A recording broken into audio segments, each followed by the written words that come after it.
I think of different things as I lay here.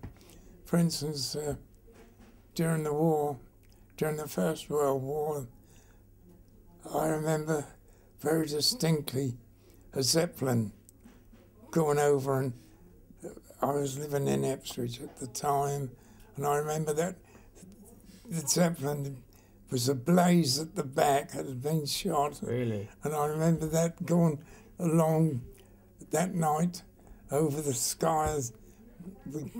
We were up at the bedroom window watching it, and eventually landed at Leiston, Leiston out there at Everton, where it dropped down eventually. That must have been one hell of a sight. It was a sight. It was like a huge. It was so vivid in the flames were from the rear, and you could actually see the cabins hanging underneath as it went along under the bag. Yeah. We're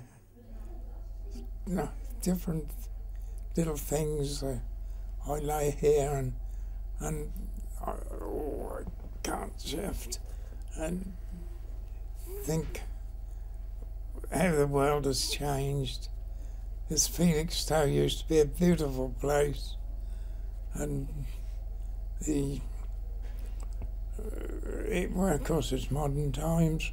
People get about so much now, don't they? It was a day out to come from Ipswich to Felixstowe, and we spent quite a lot of time down here when we were young. Did you used to go to the beach a lot? Yes, and we. Would you say then that you don't seem like somebody who's afraid of death then? Pardon? You don't see like somebody who's scared of death? It's got to come, but you've put a funny question there, haven't you? Yeah. When Kathleen went, she went beautifully, and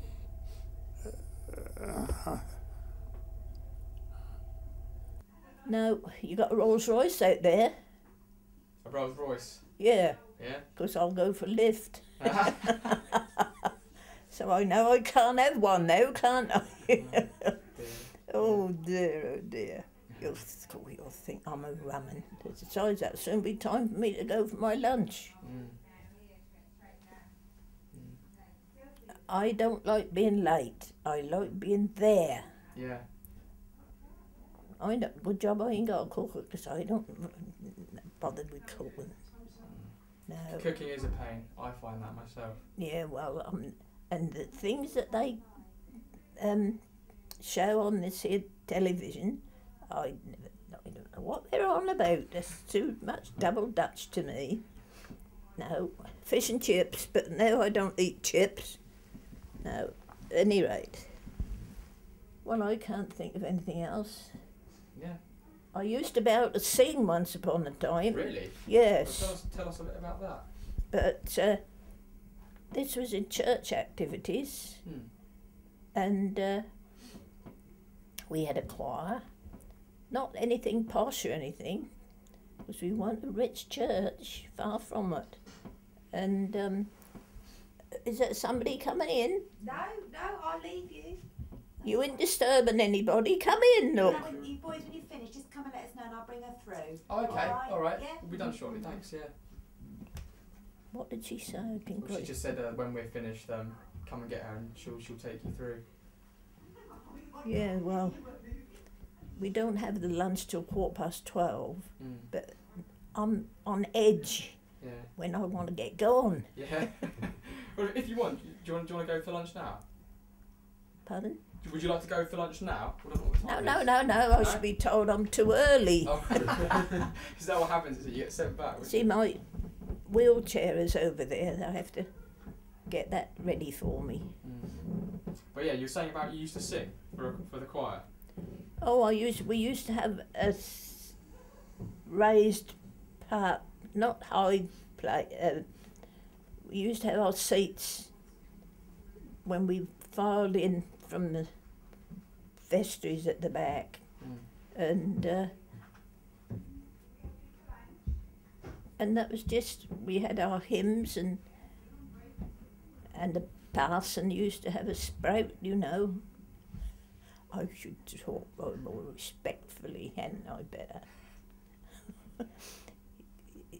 I do not make a lot of fuss about things. I like, if I think there's anything wrong, I would tell you, and there'd be no hesitating. I like that attitude. Yes. But you see, I don't have anybody to tell off, so I have to sit back and put up with it. Yeah. Oh no, things do alter as you get older. Oh, well, that was a wonderful sort of thing. My picture of a front garden, an ordinary urban house, and all of a sudden, Father was doing it on Sunday morning, and somebody said, "Hello, Rob." And it was an old school friend of his. He hadn't seen him for years. And he said, "What are you doing here?" He said, "Oh, his sister lived up somewhere a little way away from us." And all of a sudden, Father's young life came on his doorstep. It was wonderful. And my husband was one of the children, you see.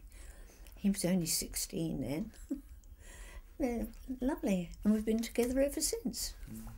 Was it one of those love at first sight sort of things, or did it take a while? We were friendly, you know, boy and girl friendly. He was at college, and I didn't see him every day or anything like that. No, we were just Mother said we were too sensible for children. Oh dear, would be something wrong.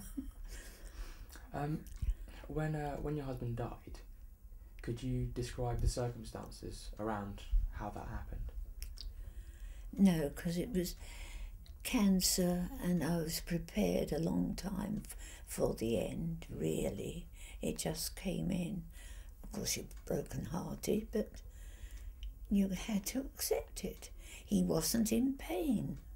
That's all that mattered. To me, anyway. My mother had a similar thing with her father, and when he died, she was, even though she was sad, she was also relieved to a degree. You mustn't be selfish. No. I've also asked this question to a lot of people, but the night that or the day that early morning, and is it vivid for you still? Can you remember, when it happened quite vividly? Or I couldn't believe the end was coming. I prayed for it because he was suffering, and then my prayers were answered that night, and I just saw him sitting up in bed choking. It was awful, absolutely awful.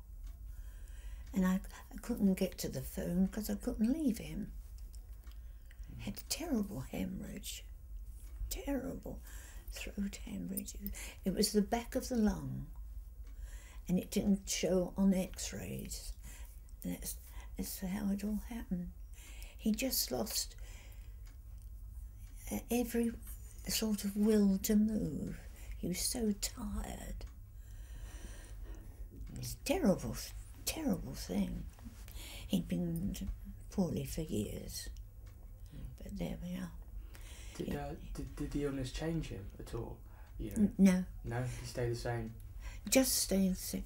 He was naturally a quiet man, and so he just read books. No, we never had a quarrel.